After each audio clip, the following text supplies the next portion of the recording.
different processes that our management team have to go through in order to decide on a strategy. The first one being goal setting. Of course, if you don't know where you're going to go, there's no point in how you're going to get there. You need a plan. So we first need to know where we're going to go. So that's the goal setting. Then we're going to analyze our situation, our business. What do we have? What don't we have? Where are we? Then we're going to actually have a strategy formulation. So those are the first 3 steps. Goal setting, be it short or long term, as in identify something that's particular to your company. Analyze, gather information, everything you can need. So that's where that administration function in your business is very important. Get that information. And most of all, understand the needs. And then finally, strategy formulation. Look at the information. What do we have? The real facts at the end of the day. All right, so let's move on to the next slide, Amanda. So now on the next slide is the next 3 steps of that strategic management process. So now we move on. Implementation. This is what we call the action stage. And what I find very important about this stage, and what you as learners and future entrepreneurs need to know, make sure everyone is ready. Okay, this is where if everyone isn't aware, if everyone isn't in the loop or knows what's happening, things can go wrong. So this is the implementation stage. This is action. Then once everything is started, as in we've got our plan, we've got our strategy, it's in motion, it's happening, the game is live, we have to watch it, we have to see where things are going, what is happening. That is the monitoring stage.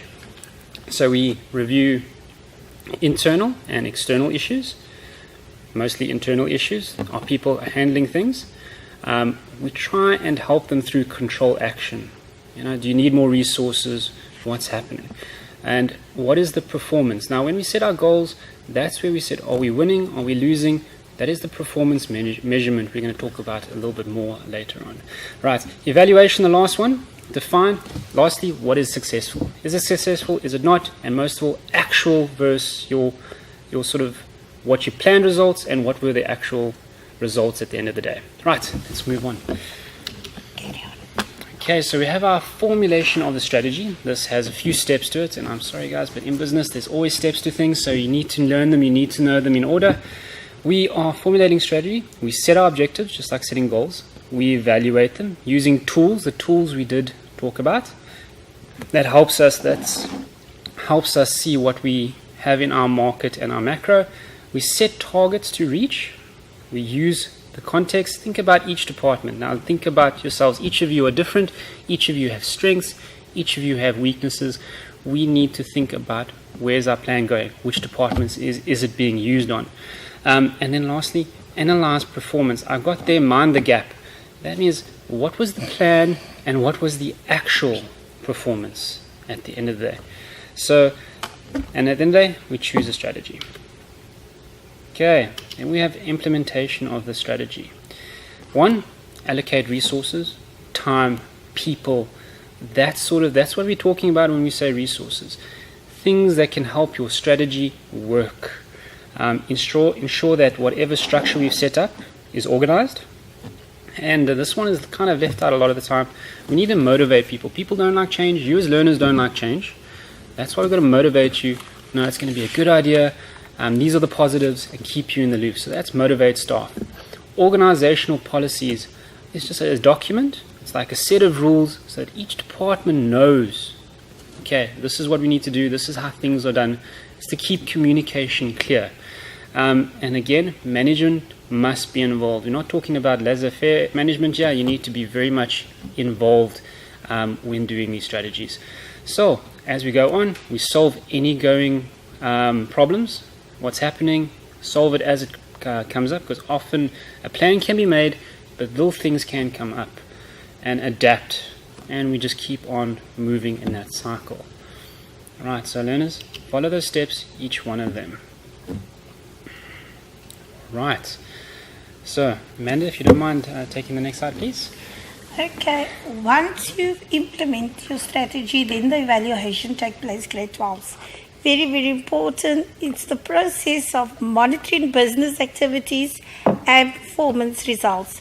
It's almost very similar to your report that you will be getting now. At the beginning of the quarter, you set a goal. What was your target? to get a mark for business studies. And when your report comes, then you need to analyze your actual results to what your goal was. So let us go to the slide, and we will just compare the two. So your actual performance can be compared with the desired performance. And if the two is not the same, you need to evaluate, and feedback provides the foundation for successful future strategy formulation. What this long sentence is saying to you, if you did not get the desired performance, you need to analyze exactly where did you go wrong, what is the problem, so that perhaps we need to put a second strategy into place. So here is your steps in your strategy evaluation. Number 1, identify the goals and measure achievement against the goals. Compare expected results with the actual results. And then number 3 is very important. Determine the deviation. Deviation means the difference between your expected results and the actual results. For example, if you expected for business studies a 60% and your results was 40%, you need to ask yourself, what went wrong in that control test? Didn't I understand the essay? Was my layout not right? Did I not do the laser principles? Where am I losing that box? Because it's only once you worked out your deviations, then you can come to step number 4, develop actions that can be implemented to prevent the similar deviations from occurring. If your problem is essay writing, then you know that is where you need to concentrate on. And then you need to implement the action to correct the deviations. And grade 12, this is a very, very popular question in section B as well as section C.